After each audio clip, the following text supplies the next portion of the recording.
tao na naroroon sa press briefing na yon. Pansinin niyo po ha, sinabi ko hindi pa napapatunayan yung authenticity ng video na yan. Dahil hindi po siya competent, hindi niya kayang i-authenticate yung video na yan.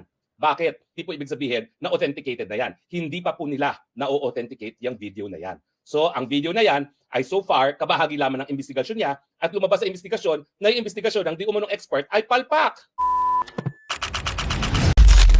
Narito ang Balitang Pinoy TV.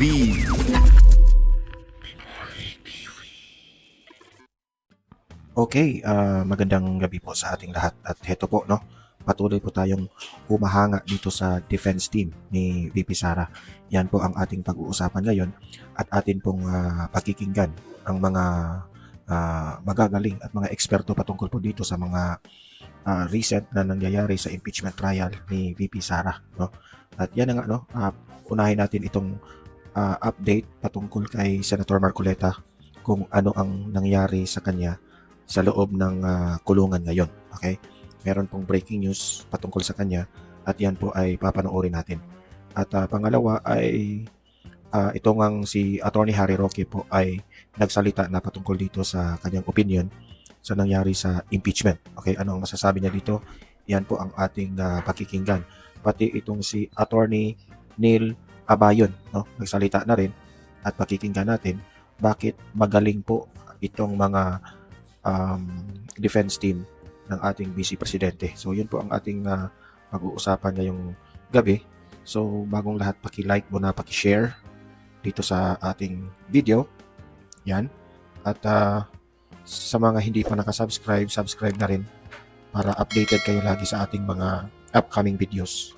Okay? So ayan, simulan na natin kaagad, no? Pakinggan natin itong update patungkol po sa nangyayari kay Senator Marcoleta sa loob ng kulungan. Ano na ba ang panibagong issue sa kanya? Balita natin, meron na naman siyang panibagong kaso. Ito po, panoorin natin. This is a law that makes a criminal offense for government officials and employees to receive and for private individuals to give gifts on any occasion. Hindi pa man nadadala sa kulungan si Senator Rodante Marcoleta, panibagong warrant of arrest na naman ang isinilbi sa mambabatas sa loob ng Philippine National Police General Hospital. Ang panibagong kaso ng senador ay may kinalaman sa paglabag sa Presidential Decree No. 46 o ang pagbabawal sa sinumang nasa gobyerno na tumanggap ng regalo mula sa mga pribadong individual. Ito yung pagtanggap, pagbigay sa anumang okasyon, no, sa isang government official and or employee. Ito yung PD 46. Ito yung sinasabi ng 4th Division na nalabag ni Senator Marcoleta and Michael Defensor. Okay? So yung dalawa po na yun, sir, na-serve na po pareho, pati Yes, kay Mike. it was already served by the sheriff ng Sandigan Bayan. Sinabi pa ni Criminal Investigation and Detection Group National Capital Region Chief, Police Colonel John Giagi, na isumite na nila sa Sandigan Bayan kahapon ang hiningi na medical certificate kaugnay sa kondisyon ni Senator Marcoleta.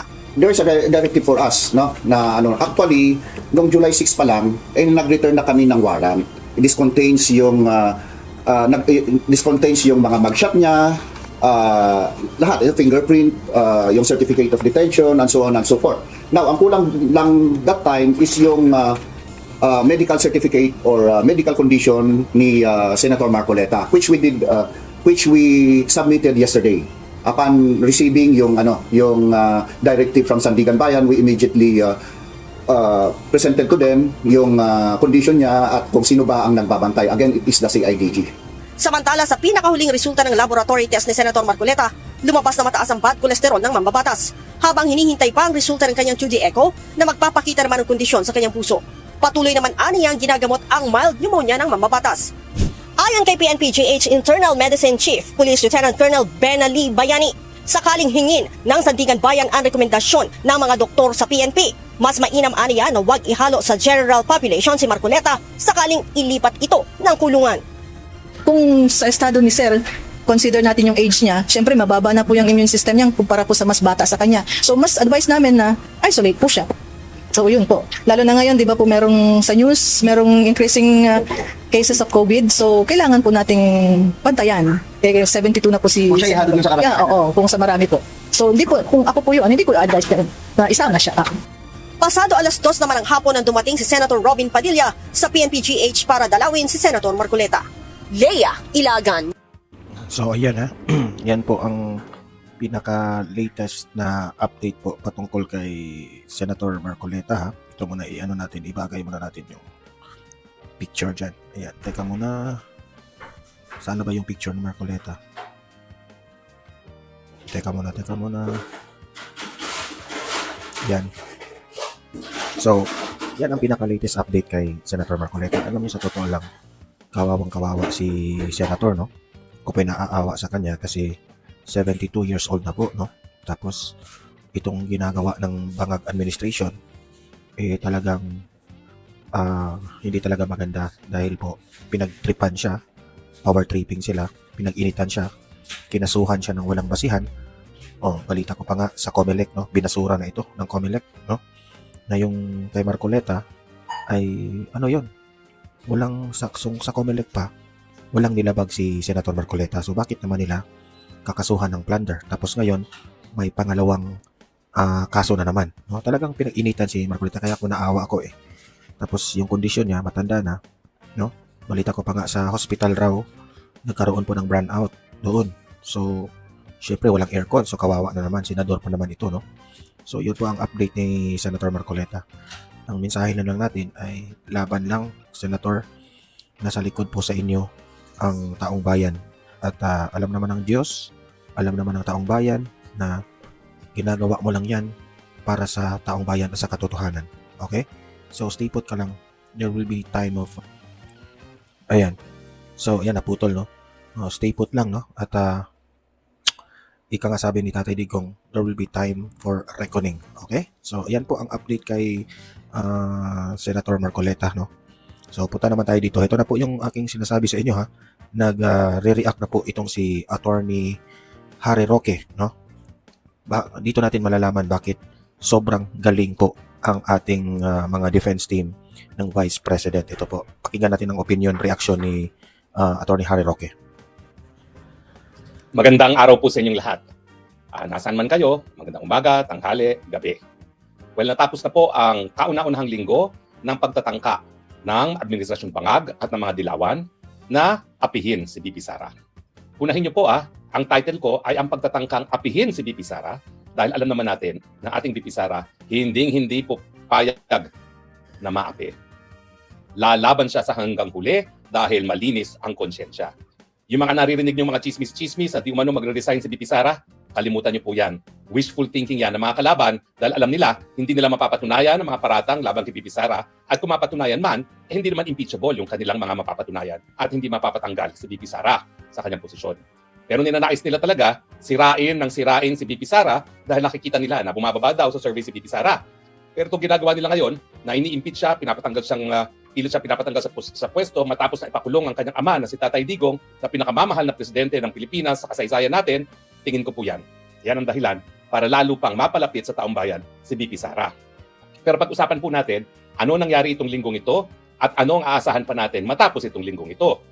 Well, itong linggong ito, ang pinakaunang tanong ng taong bayan, tama ba na dekorasyon itong Senate President Win Gatchalian at tama ba yung paghahalal kay Chis Escudero bilang presiding officer? Huwag po kayo magkakamali. Gaya ninyo, hanga ako sa naging pagpapatakbo ni Chis Escudero sa proceedings. Siguro nakita nyo kung bakit hindi kaya gawin yan ni Win Gatchalian o kahit na sinong hindi abogado. Totoo po ang posisyon ng senador, hindi requirement ang pagiging abogado. Pero kung ikaw ay maghahangad biglang maging Senate President, dapat alam mo yung saligang batas at yung saligang batas nagsasabi, ikaw ang dapat maging presiding officer sa impeachment trial kung ang pinapa-impeach ay ibang opisyales bukod sa presidente. At kung wala kang ganyang kakayahan, wala kang karapatan na maghangad maging Senate President. Kasi di ba, kung gusto mo yung titulo, dapat kaya mo yung responsibilidad. Nakita naman natin na si Win Gatchalian, perfect sa role niya ngayon bilang flower base. At salamat, nagustuhan niyo yung flower base ko na Win Gatchalian. Mahigit 8 million na po ang kawawa si Win Gatchalian. Hindi po pwede na ikay maghahangad na maging Senate President at maging flower base. Pero syempre, nakarating na sa hukuman, sa kataas-taasang hukuman, ang legalidad ng pagkakatalaga kay Chis Escudero bilang presiding officer. Dalawa po yung issue dyan. Unang-una, legal ba yung pagbabago ng rules of the Senate na inapruban noong June 3 nung walang quorum at sila ay nagsabi na po pwedeng maghalal ng iba pang presiding officer bukod sa Senate President para mag-preside sa impeachment trial ni VP Sara. Ang issue po dito, meron bang quorum nung panahon ng June 3 na dodosi lang ang mga senador na pumasok at bumoto para baguhin ang kanilang rules. Siyempre po, ating paninindigan ay malinaw. Ang lengguwahe ng saligang batas ay malinaw. Kinakailangan, majority of all members of each house shall comprise a quorum. At yan po ay 13 sa Senado dahil 24 ang lahat ng miyembro at ang mayorya ay 12 plus 1.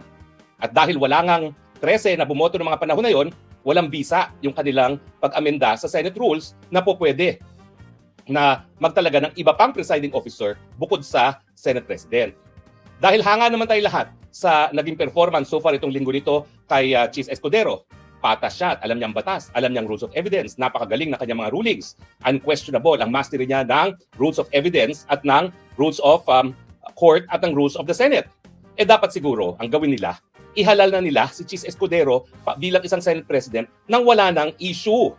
Dahil habang hindi nila hinahalal si Chief Escudero bilang Senate President, natural, meron nakabinbin na issue na tama ba na siya nagpe-preside dyan. Ang pangalawang issue siyempre is, pwede ba na magkaroon nga ng hiwalay na presiding officer? Ang tingin ko hindi po, kasi nga binasa na ni Senator Alan Cayetano at ni Senator Pia Cayetano kung ano yung sinabi ng Constitutional Commissioners na siyang nagbuo nitong 1987 Constitution. Ang sabi nila, hindi na in-specify sa lengguwahe ng ating saligang batas ng Senate President ang presiding officer sa lahat ng impeachment bukod sa impeachment ng presidente, dahil kapag ang presidente in-impeach, gaya na nangyari kay Erap, dalawang uupo sa Ross Room, si Chief Justice at saka si Senate President. At nangyari na nga po sa atin yan, no? Nung panahon na umupo si Aquilino Pimentel at saka si Chief Justice Davide sa Ross Room nung in-impeach si President Estrada. So malinaw sa akin na yung nangyayari ngayon, dalawa sila nakaupo sa Ross Room, yan po ay labag sa ating saligang batas. At bagamat sasabihin natin na siguro hindi naman makaka-apekto to doon sa paghahain ng mga ebidensya ng prosecution at this stage, ang katunayan po, tama si Senator Alan Peter Cayetano, there is such a thing as procedural due process. Hindi po pwede kasi na ang Senado ay mag-amenda ng saligang batas. Ang po pwede lang nila amendahin ang kanilang sariling rules, pero kinakailangan may quorum, at ang pwede lang nila amendahin ay mga batas, pero kinakailangan katigan ng Kamara de Representante dahil ang ating Kongreso ay binubuo ng dalawang kapulungan. Yan po ang unang-unang nangyari sa ating Senado. Ang pangalawa na tingin ko pinaka-importante, yung napakasamang tinangkang gawin ni Risa Hontiveros. Siya po ay nagtanong dahil wala naman tinutumbok yung mga pagtatanong ng prosecution dito sa abogado na di umano ay senior agent ng NBI tungkol dun sa video ni VP Sara na di umano ay krimen ng grave threat at saka ng incitement to sedition.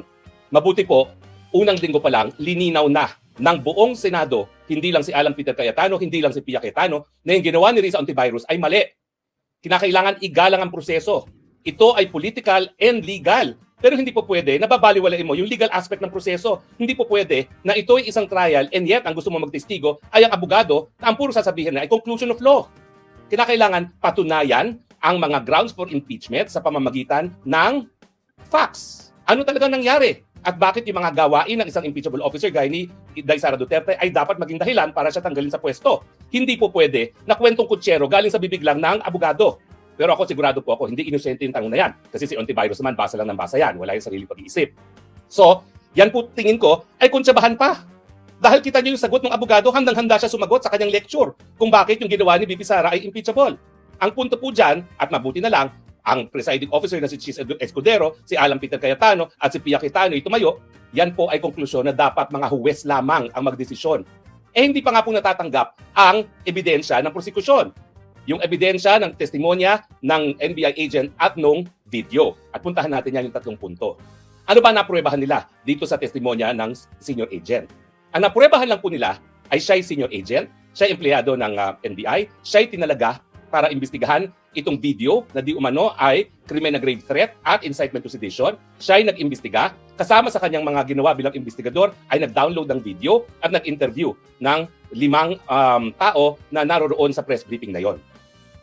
Pansinin niyo po ha, sinabi ko hindi pa napapatunayan yung authenticity ng video na yan. Dahil hindi po siya competent, hindi niya kayang i-authenticate yung video na yan. Bakit? Kasi meron po tayong electronic rules of evidence. At sang-ayon po sa electronic rules of evidence, bago matanggap ang video bilang ebidensya, kinakailangan i-authenticate na yan ay tugma sa pangyayari sa tunay na buhay. At anong sabi ng ating rules of evidence? Well, ang po pwede lang mag-authenticate na yan ay yung nag-record at ako po yun.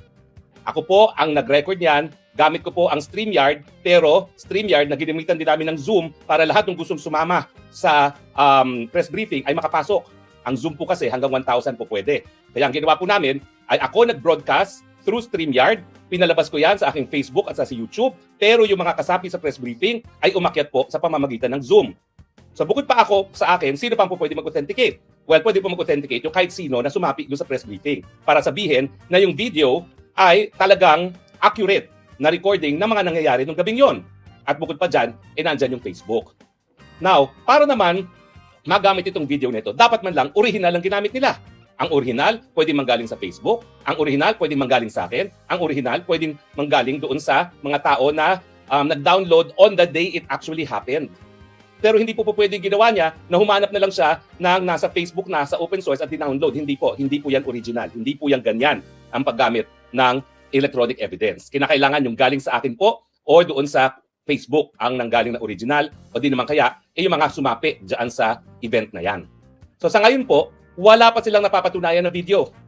Dahil ang meron lang sila isang video na dinownload niya galing sa open source, dinagay sa flash disk. Pero hindi po ibig sabihin na authenticated na yan. Hindi pa po nila na-authenticate yung video na yan. So ang video na yan ay so far kabahagi lamang ng investigasyon niya at lumabas sa investigasyon na yung investigasyon ng di umanong expert ay palpak.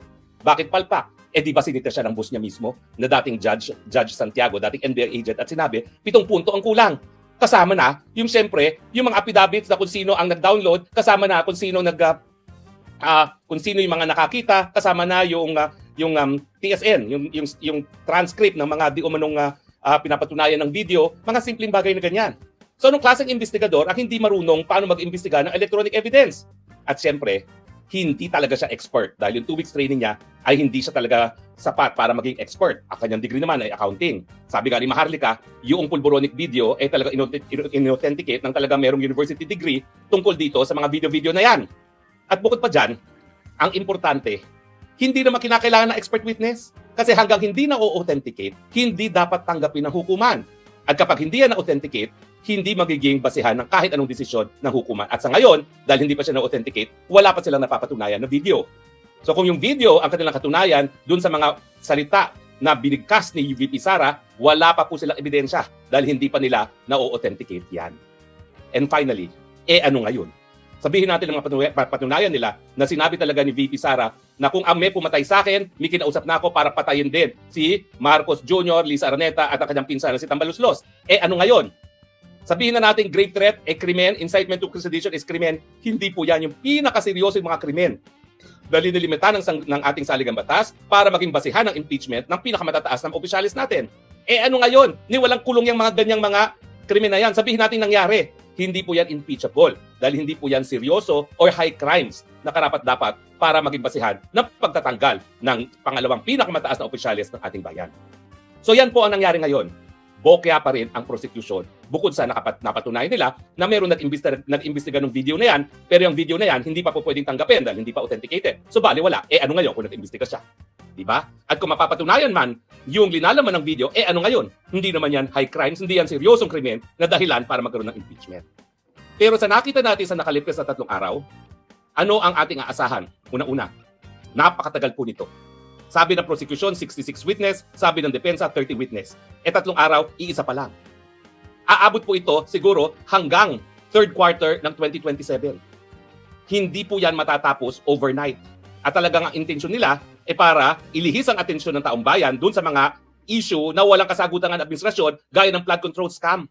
Napansin nyo, lahat tayo nakatutok ngayon sa impeachment. Wala nang pumapansin sa flood control scam. Baka makalimutan, nakakulong na rin si Senator Marcoleta.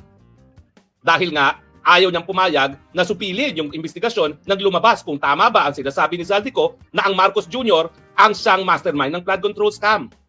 Lahat ng kabalbalan ng administrasyon, pati na yung bagong budget for 2027 na tatalakayin na soon, mababaon na naman sa limot. Itong 2027 budget, ito ay para sa budget ng 2028 na kukuha ng panggasto sa mga kandidato sa Kongreso at sa Senado. Ibig sabihin, marami na namang kababalaghan dyan. At dahil meron tayong impeachment, malilihis ang ating atensyon. Kaya nga ako, pinapangako ko sa inyo dito sa Spokes Hour, babalikan at babalikan natin ang issue ng flood control scam at saka mga kababalaghan ng budget dahil hindi po pwedeng malihis ang atensyon natin dyan. Bagamat yan ay ang intensyon nila. Pangalawa, Kita nyo kalokohan ng ginawa ng mga dilawan at mga bangag? Kada araw na hearing, 25 million. Aabot siguro, hindi ako nagbibiro, ng at least 500 billion ang gastos para dito sa impeachment ito dahil nga more than 90 ang magiging testigo dyan. At sabihin na natin na bibilis ang proseso at isang araw pa pwede magkaroon ng 2 witness, 180 days pa rin yan. 25 million times 180 days, di ba bilyones din yan? Inaksaya. Imbis na gumawa ng pulisiya para magkaroon ng kasagutan sa problema ng taong bayan na siya talagang trabaho ng mga mambabatas, wala tayong solusyon sa patuloy na pagtaas ng presyo ng bilihin. Wala tayong solusyon sa kakulangan ng trabaho. Wala tayong solusyon sa kababaan ng sweldo. Wala tayong solusyon para sa kagutuman at instead, ginugugol natin ang pondo ng bayan para sirain ang kalaban ng mga Marcoses sa 2028. Magaling ang bagong Pilipinas. Papayag ba kayo? Kaya nga ako sinasabi ko, tama na, sobra na taong bayan. Nung minsan, pinatalsik natin ang ama ng bangag at tayo ay pinuri sa buong daigdig dahil ginawa natin yan sa isang mapayapang mga pamamaraan. Bakit hindi natin ulitin yon? Hindi krimen yan. In fact, si Cory Aquino, na hindi naman diniklara ng COMELEC na nanalo, ang sabi ng Korte Suprema, pag taong bayan na nagtalaga, maski walang COMELEC proclamation, yan ay sang-ayon sa saligang batas dahil lahat ng kapangyarihan nagmumula sa mga mamamayan. Papayag pa ba tayo na 180 days na puro kalokohan? Lahat naman yung mga paratang nila kay Bibi Sara, sabihin na natin, mapurebahan nila, hindi po yan seryoso para maging dahilan ng impeachment. Hindi po yan mga high crimes. Kasi yung graft and corruption nila, malinaw naman po. Napakaliit nung sinasabi nila na kurakot compared doon sa halaga ng paglilitis. Di ba?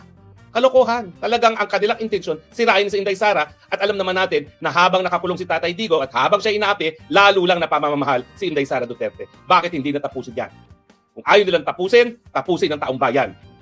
Mag-period na tayo sa rehimen ng Marcos at dahil alam naman natin na ang Kongreso ngayon ang pugad ng kakurakutan at pugad ng administrasyon ng Marcos, baka kinakailangan baguhin na rin natin ang ating saligang batas. Dahil this time around, kinakailangan mapanagot ang mga Marcoses. Dahil pag hindi, baka maulit na naman ang kasaysayan gaya ng nangyayari ngayon. Nasa inyong bola, nasa inyong beat, mga kababayan. Kayo ang tunay na soberenya sa isang demokrasya. Maraming salamat po sa patuloy niyo.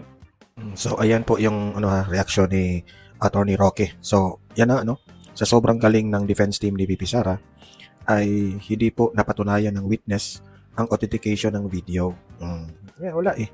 Walang sapat na explanation siya na makapagpatunay na yung video na yon may karapatan siyang imbestigahan, Tapos, sabi ni Atty. Harry Roque ay instead na itong bansa natin ay tututok sa mga panibagong budget is coming 2027, 2028, hindi na po napagtuunan ng pansin dahil nakatutok na po tayo dito sa impeachment trial ni VP Sara. So yan ang pinaka malaking reality na nangyari ngayon sa bansa natin. Puros pamumulitika ang ginagawa ng administrasyong ito para kalimutan. Ito na nga mga kabalita. Ano na ang masasabi nyo patungkol sa balitang ito? Please comment down below mga kabalita. Pag-usapan natin yan sa comment section. At kung di ka pa nakasubscribe sa ating channel, baka naman